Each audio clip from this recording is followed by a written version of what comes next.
ජේසු පීටයි සියලු දෙනාටම The Christian Life YouTube channel එකට ඔයාලා සියලු දෙනාම ආදරයෙන් පිළිගන්නවා. ඉතින් මේ මගේ දෙවෙනි වීඩියෝ එක. අද මම කතා කරන්න යන මාතෘකාව වන්නේ කම්පියුටරය සහ මිනිස් ශරීරය. අපි ප්‍රථමයෙන් බලමු මේ කම්පියුටරය කියන්නේ මොකක්ද කියලා. ඒක හැදිලා තියෙන්නේ කොහොමද? ඒක හදලා තියෙන්නේ කවුද? ඒකෙන් තියෙන ප්‍රයෝජන මොනවද කියලා අපි බලමු. කම්පියුටරය ගත්තාම කම්පියුටරය හැදිලා තියෙන්නේ විවිධ පාර්ට්ස් වලින්. අපි උදාහරණ වශයෙන් ගත්තාම මදර්බෝඩ් එක, හાર્ඩ් ඩිස්ක් එක, ඒ වගේම RAM එක, කීබෝඩ් එක, මවුස් එක සහ තවත් බොහෝ දේවල් එකතු වෙලා තමයි කම්පියුටර් නිර්මාණය වෙන්නේ. ඒ වගේම මේ කම්පියුටරෙන් බොහෝ ප්‍රයෝජන තියෙනවා. විවිධ ඔෆිස් වලට, ඒ වගේම පෞද්ගලික ජීවිතයට, ව්‍යාපාරවලට සහ තවත් බොහෝ දේවල් වලට මේ කම්පියුටරය ගොඩාක් වැදගත් වෙනවා. ඉතින් මේ කම්පියුටරය හදලා තියෙන්නේ මිනිස්සෙක් විසින්. මිනිස්සෙක්ගේ අතින් නිර්මාණය වෙච්ච දෙයක් තමයි මේ පාර්ට්ස් එකතු වෙලා ඒ වගේම කෘත්‍රිම බුද්ධිය මේකට ඇතුල් කරලා මේ විශිෂ්ට නිර්මාණය වෙලා තියෙන්නේ මිනිස්සෙක්ගේ අතින්. අපි දැන් බලමු මිනිස් ශරීරය කියන්නේ මොකද්ද? ඒක හැදිලා තියෙන්නේ කොහොමද? ඒක හදලා තියෙන්නේ කවුද? ඒ මිනිස් ශරීරයකින් මිනිස්සෙක්ගෙන් තියෙන ප්‍රයෝජන මොනවද කියලා ඉතාම කෙටියෙන් අපි බලමු. මිනිස් ශරීරයක් නිර්මාණය වෙලා තියෙන්නේ විවිධ අවයව ගොඩාක් එකතු වෙලා තමයි මිනිස් ශරීරයක් සම්පූර්ණයෙන්ම නිර්මාණය වෙලා තියෙන්නේ. අපි උදාහරණ වශයෙන් ගත්තොත් එහෙම රුධිර සංසරණ පද්ධතිය, ස්නායු පද්ධතිය, ප්‍රජනන පද්ධතිය, ආහාර ජීර්ණ පද්ධතිය, මොළය, සුසුම්නාව සහ තවත් බොහෝ අවයව එකතු වෙලා තමයි මේ ශරීරයක් නිර්මාණය වෙලා තියෙන්නේ. ඉතින් මේ මනුස්සයා තුලින් මේ සත්තුන්ට කරන්න බැරි, මේ ස්වභාව ධර්මයට කරන්න බැරි ගොඩක් දේවල් මේ මනුස්සයා තුලින් කරන්න පුළුවන්. ඒ වගේම මේ මිනිස් ශරීරය හදපු කෙනෙක් ඉන්න ඕන. මේ ලස්සනට අවයව එකතු කරලා, ඒවා ජොයින්ට් කරලා සහ මේ මනුස්ස ශරීරය ක්‍රියා කරන්න මේ අලංකාර නිර්මාණය කරපු නිර්මාණකරුවෙක් ඉන්නවා. ඒ හදපු කෙනා තමයි අපේ සර්ව බලධාරී දෙවියන් වහන්සේ. අර කම්පියුටර් එකේ තියෙන සියලුම පාර්ට්ස් එකතු වෙලා කම්පියුටරයක් නිර්මාණය වෙනවා වගේ මේ ශරීරයේ හැම අවයවයක්ම එකතු වෙලා මිනිස් ශරීරයක් නිර්මාණය වෙනවා. ඉතින් ඇත්තටම මේක පොඩි ළමයෙකුට උනත් තේරෙන දෙයක් බැලු බැලමට මේක හදපු කෙනෙක් ඉන්නවා. මේක කාගේ හරි නිර්මාණයක්. මේක ඉබේ පහළ වෙන්න බෑ. මේක ඉබේ වෙච්ච දෙයක් නෙමෙයි. සමහර නිකායන් වල කියනවා මේක මහ බබාගෙන් ඇවිල්ලා කියලා. ඊට පස්සේ සමහර අය කියනවා මේක මේ වානරයාගෙන් මිනිස්සයා ඇවෙනවා කියලා. හරි. ඉතින් වානරයව හරි හදපු කෙනෙක් ඉන්න ඕන. ඔය වගේ ගොඩක් තර්ක බිඳලා අපිට කියන්න පුළුවන් මේ නිර්මාණය හදලා තියෙන්නේ දෙවියන් වහන්සේ කියලා. ඒ වගේම මේ පොළොවේ ඉන්න ආකාශයේ පක්ෂී සහ සියලුම සත්තු හදලා තියෙන්නේ දෙවියන් වහන්සේ විසින්. අපි උදාහරණයක් විදිහට ගමු බල්ලෙක්. බල්ලට අර මිනිස්සුන්ට තියෙන අවයව බොහෝමයක් ප්‍රමාණයක් තියෙනවා. ඉතින් බල්ලත් සාමාන්‍ය මේ අර මිනිස්සයා වගේම ගොඩක් අවයව එකතු වෙලා හැදිච්ච කෙනෙක් තමයි මේ බල්ලා කියන්නේ. ඒ වගේම මේ ගස්වැල් පවා හදලා තියෙන්නේ දෙවියන් වහන්සේ. අපි උදාහරණයක් විදිහට ගමු අඹ ගහක් ගමු. අඹ ගහක් හැදෙන්න අඹ ඇටේ පැල කරලා අඹ ගහක් හැදිලා ඊට පස්සේ ගහ ඒ පළ දරන කාලය ආවට පස්සේ ඒ අඹ ගහෙන් පළ දරනවා. ඉතින් ඒ ඵලය මිනිසා අනුභව කරලා ඒ බීජය, ඒකේ තියෙන බීජය ඇටය අපි නැවත පැල කරනවා. නැවත අපිට ඒකෙන් ඵලයක් ලබා ගන්න පුළුවන්. මේ පිළිවෙලට දෙවියන් වහන්සේ මේ ක්‍රියාවලිය මේ විදිහට සිද්ධ වෙන්න හදලා තියෙනවා. මනුස්සයව ඒ වගේම සත්තුන්ව ගස්වැල් මේ විදිහට බෝවෙවි එන්න ක්‍රියාපටිපාටිය පිළිවෙල හදලා තියෙන්නේ දෙවියන් වහන්සේ. අපි දේව වචනෙන් බලමු මනුස්සයන්ව සත්තුන්ව ගස්වැල් දෙවියන් වහන්සේ හදලා තියෙන ආකාරය පිළිබඳව. උත්පත්ති පොතේ පළවෙනි පරිච්ඡේදයේ 24 සිට 31 දක්වා දෙවියන් වහන්සේ පොළොව වනාහි ඒ වර්ග ලෙස තිරිසනුන්ද බඩගා යන ජාතීන්ද පොළොවේ මුර්ගයන්ද යන ජීවමාන සත්වයන් ඒ වර්ග ලෙස හටගන්වාවයි කීසේක. එසේ විය. දෙවියන් වහන්සේ ඒ වර්ග ලෙස පොළොවේ මුර්ගයන්ද ඒ වර්ග ලෙස සීපාවුන්ද ඒ වර්ග ලෙස භූමියේ බඩගා යන සීල් සතුන්ද සෑදූසේක. දෙවියන් වහන්සේ ඒ යහපත් බව දුටුසේක. තවද දෙවියන් වහන්සේ අපගේ ස්වරූපයෙන් අපගේ සමානත්වය ලෙස මිනිසයා සාදම්ම. ඔහු මුහුදේ මත්ස්‍යයන් කෙරෙහිද ආකාශයේ පක්ෂීන් කෙරෙහිද තිරිසනුන් කෙරෙහිද මුළු පොළොව කෙරෙහිද පොළොව පිට බඩගා යන සියල්ලන් කෙරෙහිද ආණ්ඩු කෙරෙත්වයි කීසේක. දෙවියන් වහන්සේ තමන් ස්වරූපයෙන් මිනිසයා මැවුසේක.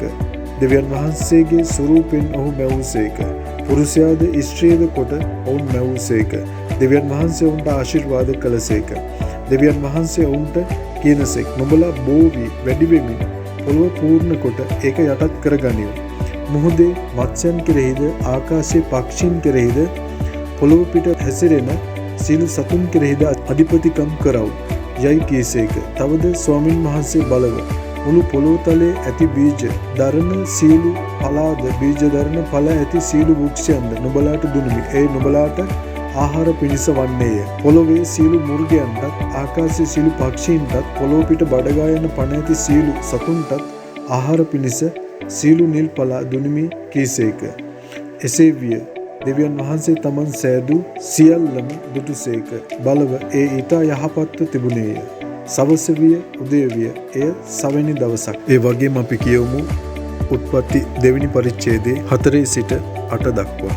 ස්වාමී දෙවියන් වහන්සේ පොළවත් අහසත් සෑදූ දවසෙහි ඒවා මවන ලද කාලයෙහි අහසත් පොළවත් මුල් ප්‍රවෘත්තිය මේය. ඒ තාක්කල් වනයේ කිසි ගසක් පොළොවෙහි නොතිබුණේය.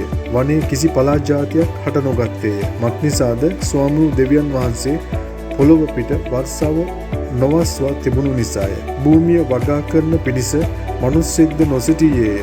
එහෙත් මීදුමක් පොළොවෙන් නැගී මුළු භූමිය තෙමුවේය. ස්වාමී වූ දෙවියන් වහන්සේ භූමිය දූවිල්ලෙන් මනුස්සය සාදා ඔහුගේ නාස්පුඩු තුලට ජීවනයේ හුස්ම හෙළුසේක. එවිට මනුස්සයා ජීවමාන ප්‍රාණයක් විය.